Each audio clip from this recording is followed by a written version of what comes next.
Hello everyone, VJSafe32 back with another review. These are the bicycle steampunk goggles which were created on a Kickstarter campaign. You can find out more at steampunkgoggles.com.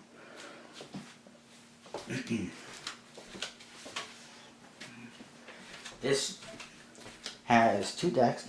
They're both different. One is a unlimited version and this is the LE limited version, limited edition. They both say bicycle trusted since 1885 on top. This one says steampunk goggles and you see some gears and cogs and machine type parts. This one, you see an old school 1920s or 30s train. It says steampunk goggles on the bottom. It says LE right here and it's got all four pips right there. And it's going down a train track and you see in the background some factories with smoke coming off of them. Very, First World War type, or pre-First World War, I guess, perhaps.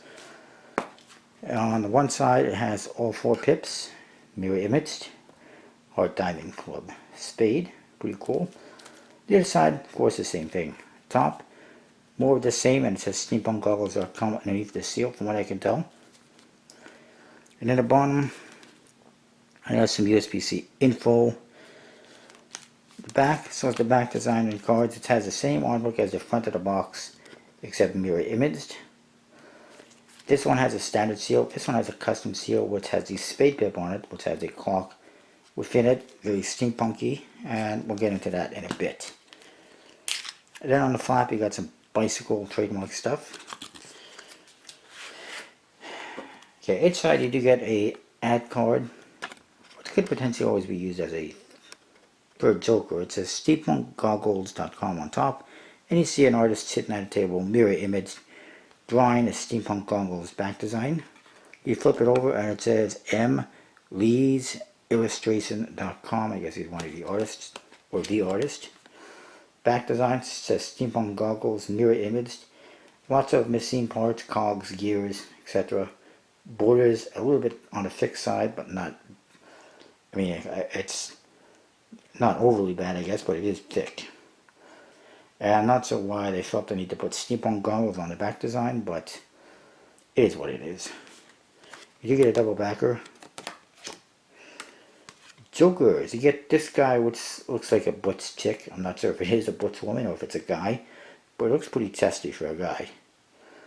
It says Joker in the two corners. They're on a big high wheel bicycle. Goggles on the hat. Some machine parts on her arm, his arm, whatever. Then the other Joker is another guy. Looks like he's got a jetpack on his back. He's on another high wheel bicycle. And again, it says Joker in the corners. It's a very nicely illustrated deck of cards, except for the back design slacks a little bit. The Ace of Spades, very beautifully detailed, big, majestic spade tip, unlike the Boardwalk deck that I reviewed recently. And it's pointed to 8 o'clock for some reason, not sure why, but it is. The heart has, what is that, a corset or whatever, it's a woman's garment, very interesting. The clubs is like an airship, it looks like a boat flying in the sky with big balloons, very interesting and nice. And then the diamonds, very interesting, it's a big old chandelier. The court cards feature all sorts of characters, Victorian style. There's some robotic, well, some steampunk elements, industrial elements.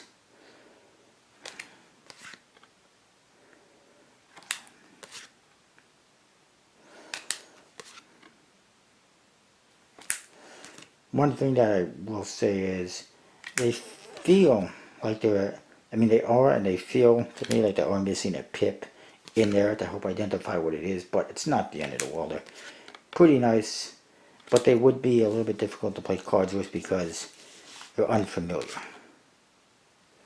Number cards, beautiful custom pips with details.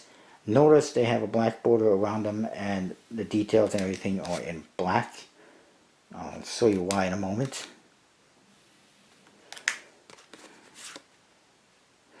But that's what you get. Very interesting, highly detailed. cards.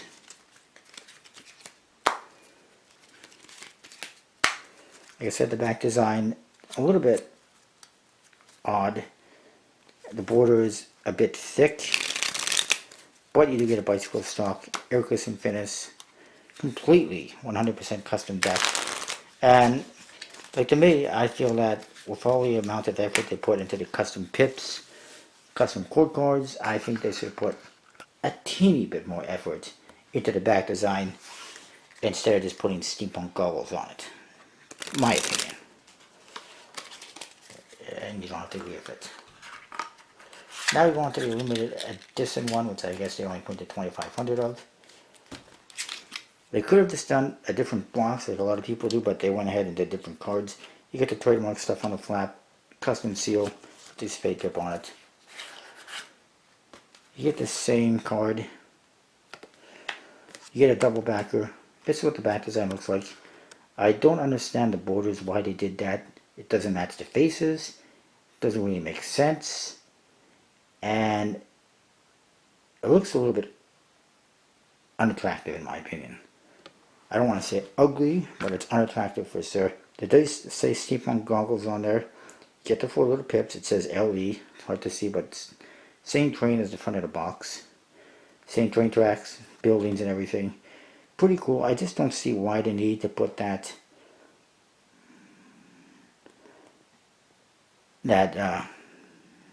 metal grate type border. Because like I said, it doesn't match the faces and it seems like a downgrade from the other one. And they're thick as well, as you can see. But you do get the double backer. And then we get to the cards. This one, as you can see, has gold colored borders and details around the pips, which gives it